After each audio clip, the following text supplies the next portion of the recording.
CBS News Miami. Good afternoon, and thank you for joining us. I'm Najahe Sherman, and welcome to CBS News Miami's 4 p.m. Quickcast. Let's take a look at today's top stories.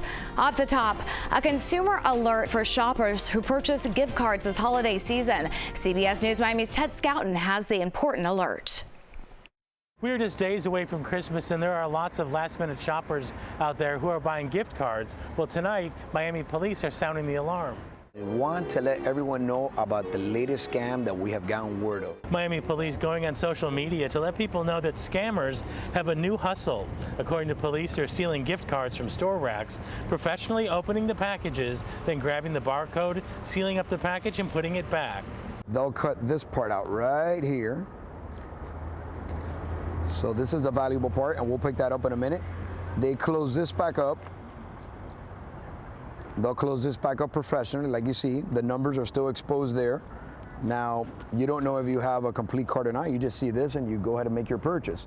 Once the unsuspecting shopper buys that card, it now has value. And the scammers can drain the card, leaving you with nothing. So what can you do to avoid becoming a victim? We'll take a closer look at that coming up at 5 and 6. In Miami, Ted Scouten, CBS News Miami. Always alerting, always tracking. This is Next Weather. And taking a live look outside at downtown Miami, a beautiful afternoon.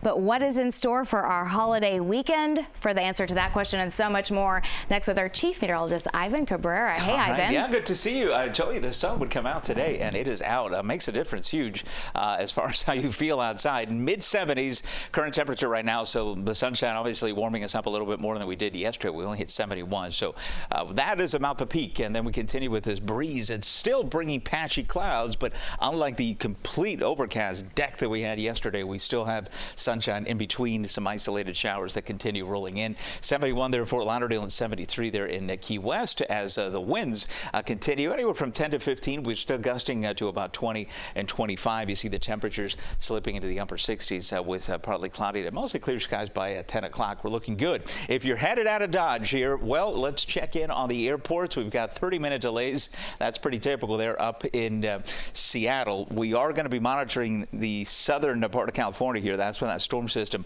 is going to be tracking all the way into the Midwest and eventually getting a little piece of that. So right now, if you're headed out from MIA, we're looking good to all destinations there. Look at rain chances holding at 10%. The rain is not going to be an issue for Christmas. Just a few showers in the forecast. Not going to be completely clear, but manageable, I think, for the big holiday here. Mild isolated showers will continue with this relatively quiet pattern. High pressure is still in charge. And then we'll have this slug of moisture that's going to make a run at us here. But each run that has come in, as far as the computer models, slowing this down a little bit here. So the bulk of the moisture staying to our west for Christmas Day. And then the frontal boundary with the additional shower activity that comes in through Tuesday and Wednesday. So a little winter for those 2 days. There's rain tracker heading in through tonight and into tomorrow. Still just picking up on those isolated showers that come in on the breeze as we kick off the big holiday weekend. And there it is with temperatures staying steady, upper 70s. That's average for this time of year, both Christmas Eve and Christmas Day, with temperatures even in the morning, mild low 70s, and then approaching 80 degrees for Christmas and thereafter. And you see the rain chances coming up a bit to 30%. Not a bad 7 day at all. Thank you, Ivan. Today is expected to be one of the busiest travel days of the year. From the air to the roads, CBS News Miami's Jacqueline Quinn has you covered. The lines right now, they aren't as busy as they have been this morning, but they have been picking up. And the parking garages, they are getting more full. All signs that Christmas travel is in full swing. So if you're headed out, just be aware that this is one of the busiest periods of the year. It's Christmas time, and that means it's time to get out of town. Mandy Fow and her family are heading to Aruba. Every year. I'm 21 and I've been going, I think, for 19 years. Oh, wow. Okay, so family, tradition. Family, 20 people. But if it wasn't for tradition, waking up on the 24th or 25th and... Yeah, Santa comes to the pool and wishes Merry Christmas to everyone, and it's a great experience. That makes the long lines that inevitably form almost bearable. How do you get through TSA quickly? Well, I have TSA pre-check, so... Does that help? Yes. Even on a day like this? Yeah. Okay. This year, both Miami and Fort Lauderdale airports expect to see over 2 million travelers, with Miami potentially getting closer to 3 million. Both airports are up from the year before. I mean, TSA is TSA. There's obviously issues because you have to wait, take off the shoes, take off this, take off that, and then you have to completely redress when you get out of there. I have my ticket in my wallet, so I did that. I checked in, I guess, last night, so I'm able to just pull up my ticket through my wallet, and then I have everything on my purse. This for the plane. This high amount of traffic is why the Transportation Security Administration warns people to arrive early and to review what and what cannot be carried on or packed. Yeah, I don't like flying, and it's very crazy during Christmas season. A lot of people concerned about delays, and we haven't really seen any, but the TSA director that we talked with just recently, he told us with so many more travelers this time that there will be more TSA officers. For now, in Miami, I'm Jacqueline Quinn, CBS News, Miami. Stay with us. More news when we come back. Affirmative action made strides in increasing diversity on college campuses, but it failed to reach many Black and Latino students before it was struck down in June. Now the demise of affirmative action threatens to unravel decades of progress. CBS News Miami's Soledad O'Brien joins us from West Palm Beach with more on her upcoming documentary. Soledad, thank you so much for being with us this afternoon. Let's get right to it. Tell us about your new documentary with CBS News. Yeah, we're very interested in exploring what exactly is going to happen now that the Supreme Court has decided to effectively end affirmative action. We follow a number of students as they're making their way through. What makes some of them interesting is that they have an older sibling who was able to apply to college with affirmative action in place, and now the younger sibling, in the wake of what the Supreme Court has decided, is applying to college without affirmative action in place. And we follow them and we explain sort of what has happened with affirmative action in this country over the last 4 decades. I want to get more to that, but first, I think there are a lot of misconceptions when it comes to exactly what affirmative action actually is. So just break that down for us.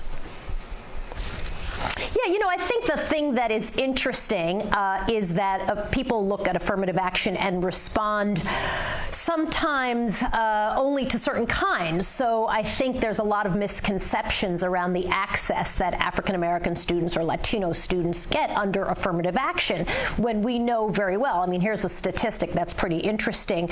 The richest 1% of families, who are mostly white, in fact, are twice as likely to get into an elite school than middle-class kids, even when those middle-class kids have higher test scores, even when those middle-class kids have better grades. The reasons for that is also a kind of affirmative action, right? You have legacies, you have donations, you have some students who have access to AP classes. You well know that not every high school has that. You have some sports that elite colleges really like or prefer that actually aren't even offered in some high schools. And so that gives some of these students access to elite colleges that others are not able to get. And then, of course, you have early decision, which admits 40% of a class. And, of course, early decision says, if I'm accepted, I will go. But you have to go even if you don't know how much you're going to be paying for that college. Well, obviously, only wealthy families can say, yes, money is no object. Whatever the price tag is for this college, we're going to pay it. And so all of those things, I think, are obstacles, certainly for the 2 students that we profile, obstacles for students who come from backgrounds where they're struggling and they're trying to figure out how to break the cycle and go to college and really improve their lives. And the real concern is that this disproportionately impacts certain groups within our communities. In the students that you spoke with, what was most surprising to you in your research?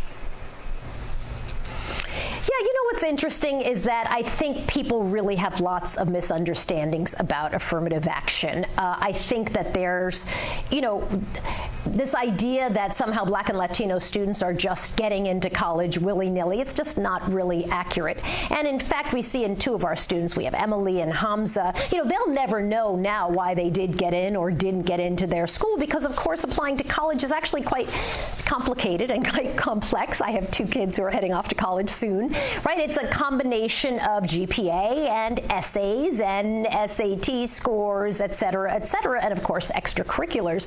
So this idea that it's very straightforward is just inaccurate. But now, of course, and our reporting along with our partners, the Hechinger report shows that really, these schools do not actually have to say in the wake of this early decision process that has just happened and, what's happening race-wise, they actually are not required to tell us what's exactly happened. So we will never really know how affirmative action, or now the lack of affirmative action, is affecting these schools and these students. That's a scary thought. What is the biggest implication of this new ruling?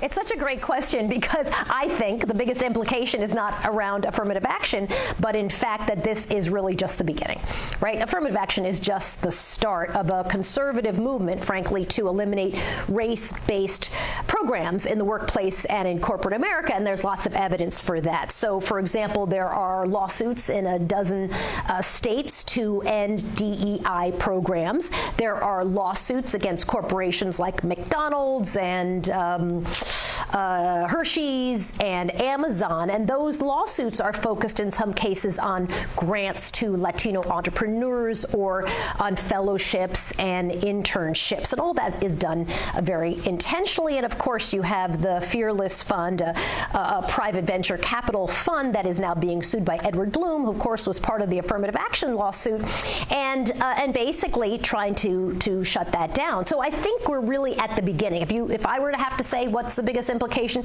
this is just the start. Wow. After our viewers watch your documentary, what are you hoping that they learn or take away from your research? I think that affirmative action is actually kind of a complicated and confusing topic, and I think what happened in the Supreme Court is also a little complicated, so I think we really lay out a very good explanation of what exactly happened and what are the implications and what does it mean for diversity in this country and what are the future implications down the road. So I hope that we're really able to clarify things for viewers and also bring to you the stories of students who are trying to figure out if they're going to be able to go to college next year. Well, Soledad, thank you for bringing this most important reporting to our communities and for joining us this afternoon. It was my pleasure. Thanks for having me. The new CBS Reports documentary, The End of Affirmative Action, premieres tonight at 8 p.m. on the CBS News stream or anytime on CBSNewsMiami.com, the CBS News app, and Paramount Plus. The power of CBS News Miami and the CBS News Miami stream are always at your fingertips. We're on Pluto TV and it's all free. Or find us on your favorite streaming device with the CBS News app, then click CBS News Miami. That's your Quickcast. I'm Najahe Sherman. Have a great day and stay tuned for more news right here on CBS News Miami.